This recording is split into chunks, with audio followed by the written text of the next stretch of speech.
എന്റെ വീട്ടിന്റെ അടുത്തൊരു ഏട്ടൻ ഉണ്ട് കേട്ടോ. ഏട്ടൻ ആള് കുറച്ച് ബാഡ് ഹാബിറ്റുള്ള ആളാണ്. കുടിക്കുക അങ്ങനെയുള്ള കാര്യങ്ങൾ, വീട്ടിൽ വഴക്കുണ്ടാക്കുക, അടി ഉണ്ടാക്കുക, ഇങ്ങനെയൊക്കെ വെറും ഭയങ്കര ശല്യമാണ് വീട്ടില്.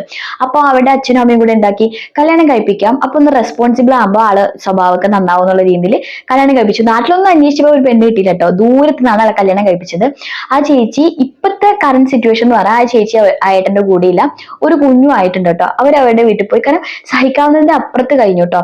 അപ്പം അങ്ങനെ അവരവരുടെ വീട്ടിലേക്ക് പോയി. അപ്പൊ ഈ ഏട്ടൻ ഇപ്പൊ ധനിച്ചവനെ ജീവിക്കുക, അതേ ലെവലിലേക്ക് തന്നെ പോയിക്കൊണ്ടിരിക്കുക.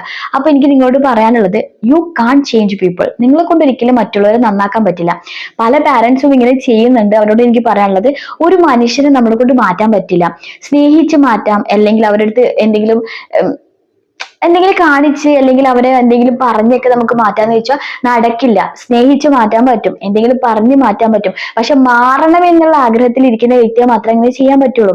ഒരു വ്യക്തിക്ക് മനസ്സിലാക്കുന്നു, ഞാൻ ഈ ചെയ്യുന്നതും അല്ലെങ്കിൽ ഞാൻ ഇങ്ങനെ ഭയങ്കര കുടിച്ചും അങ്ങനെ നടക്കുന്നതൊക്കെ റോങ് ആണ്, ഇതിന്റെ ലൈഫിനെ ഒരുപാട് ബാധിക്കും, എന്റെ ഹെൽത്തിനെ ഒരുപാട് ബാധിക്കും, ഞാൻ വലിയ വലിയ അസുഖങ്ങൾ വന്നിട്ട് ഒരു കാലത്ത് കിടന്ന് ചാകേണ്ടി വരും, ഇങ്ങനെയൊക്കെ ചിന്തിച്ചിരിക്കുന്ന ഒരു വ്യക്തിക്ക് ഒരു വിവാഹം കഴിപ്പിച്ചു കൊടുത്താൽ ആ വൈഫ് കൊടുക്കുന്ന സ്നേഹത്തിലും ആ വൈഫ് കൊടുക്കുന്ന പരിഗണനയിലൊക്കെ ചിലപ്പോൾ മാറാൻ പറ്റും. അങ്ങനെ മാറി ഒരുപാട് ആൾക്കാരുണ്ട്.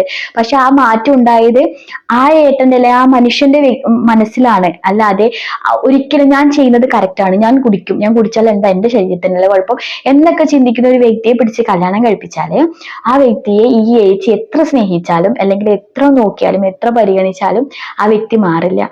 സ്വയം മനസ്സിൽ മാറാൻ വേണ്ടി നമ്മൾ പാകപ്പെടണം. എന്നാൽ മാത്രമേ മാറാൻ പറ്റുള്ളൂ, അല്ലാതെ മാറാൻ പറ്റില്ല. നമുക്ക് ആർക്കും മാറ്റാൻ പറ്റില്ല.